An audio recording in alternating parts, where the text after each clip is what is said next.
Guys, what is good? YouTube, we are back for another episode of Marvin's Room. I'm so grateful you guys are joining me once again. You have no idea how much I appreciate you. I would normally be outside, as you guys know, but it's just too damn hot, so I'm going to be rocking out on the inside for the time being. But let's get down to business. I wanted to make this video and talk to you guys about prayer because I realized that so many people, we pray wrong. And we pray wrong because we've been taught to pray wrong. It's not our faults. We've been taught to pray wrong, but it's up to us to be able to correct it.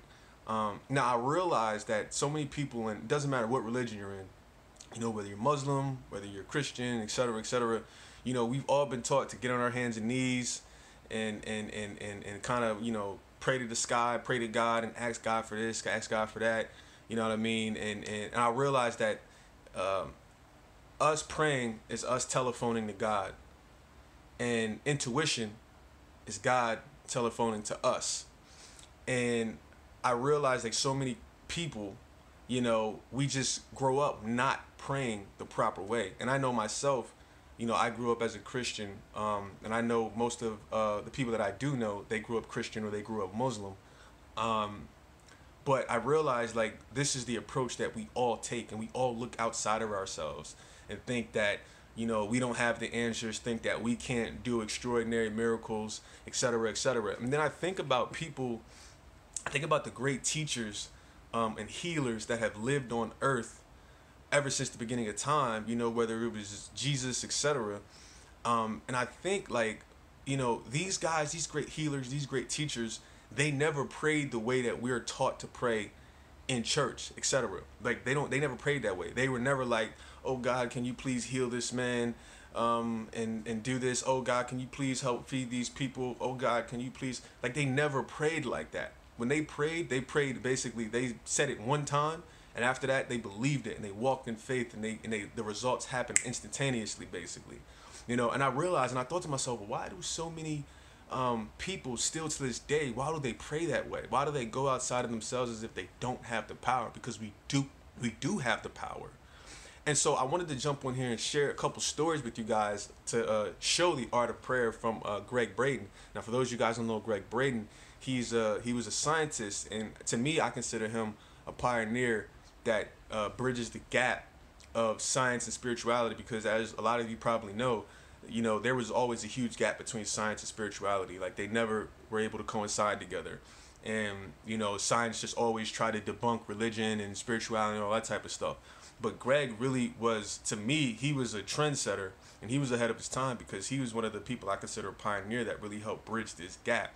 Now, there's two stories I want to show you. The second one is really powerful. But the first part of the story is Greg was at a monastery, and he was at the end of the journey in the monastery, and he had a chance to meet with the head abbot. And the head abbot is basically the head of the monks. And so what he asked him is, he asked the abbot, he said, we see you guys and hear you guys doing your your chants, your mantras, the gongs, ringing the bells. We see you guys do that on the outside. But he was saying, what goes on the inside? He's like, what are you guys doing? And the abbot kind of laughed and chuckled at him, and he goes, you've never seen our prayer because a prayer cannot be seen. He said, what you see on the outside is us doing what we have to do to create the feeling. And he said, and the feeling is the prayer. The feeling is what's going on the inside of whatever it is that we want to pray for. And at that moment, Greg realized, wow, because the abbot asked him, he said, how do you guys do it in your culture? And Greg realized, wow, we've been doing it wrong this entire time. We've been taught that if we say the right number of words at the exact right moment, the right number of times, then our prayer can be answered. And while that may work in some instances, not a lot, but some instances, Greg realized that was the wrong way, and we lost the right way when those texts were lost over 1700 years ago.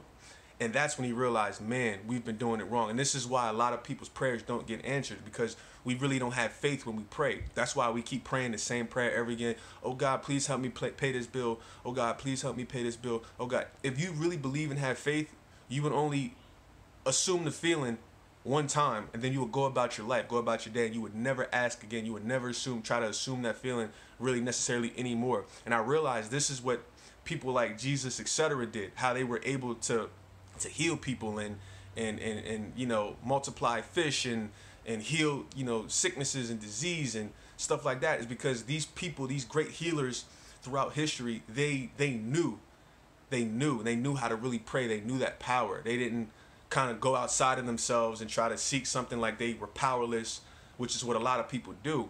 Now, I said a little bit earlier, I talked about asking, and I want to make this point and tell you the second part of the story with Greg, because Greg also was summoned in the early 1990s. Greg was living in New Mexico during a period where the American Southwest desert was going through one of its worst droughts it had ever seen. And one of Greg's Native American friends said, I want you to come with me so we can do a prayer of rain. And so him and Greg, they met at a predetermined location, and they traveled through very, you know, high sage, a couple 100,000 acres of desert. And they came to this place that was extremely sacred, Greg said, and it was known as the skin between the earth and the other world was very thin in this particular place. And so they came there, and the guy, he said he watched his Native American friend take off his work boots. He stepped in some circle, put his hands in a prayer mudra, closed his eyes, honored his ancestors that came before him, closed his eyes for a few moments. After that, he opened his eyes and looked at Greg and said, okay, I'm hungry. You know, let's go get a bite to eat. And Greg stopped and looked at him puzzled. He said, wait a minute. I thought we were going to pray. And his Native American friend looked at him and said, I did. He said, no, I thought you were going to like ask and you know, pray for rain. And his friend looked at him and said, if I asked for rain, he said, rain could never come. Rain could never happen. He said, just like, for instance, if you ask for world peace, you're essentially acknowledging that world peace is not here. And he says that's basically going about it the wrong way. He said, when I closed my eyes, he said, I felt the mud between my feet because the rain had been so plentiful in my Pueblo village. He said, I could smell the rain. I could hear the rain bouncing off the walls of the villages, of the houses in my Pueblo village. He said, I imagined myself running through the fields of corn naked because the rain had been so plentiful, and the corn had been so plentiful because it grew because of all the rain. And he said, and in that moment when he was running through the field, he said his prayer turned into a prayer of gratitude and thanks. And so Greg asked him, he said, why did it turn into a prayer of gratitude and thanks? He said, for what you created. And his friend says, no. He says, we never create anything. He said, but my prayer turned into a prayer of gratitude and thanks because of I'm grateful for the ability to choose which experience I experience. And that was the prayer. And I thought, wow, that is so profound. That is so profound. You know, and that's where the thank you comes in. He didn't, like he said, we don't create anything. Everything's already created on earth.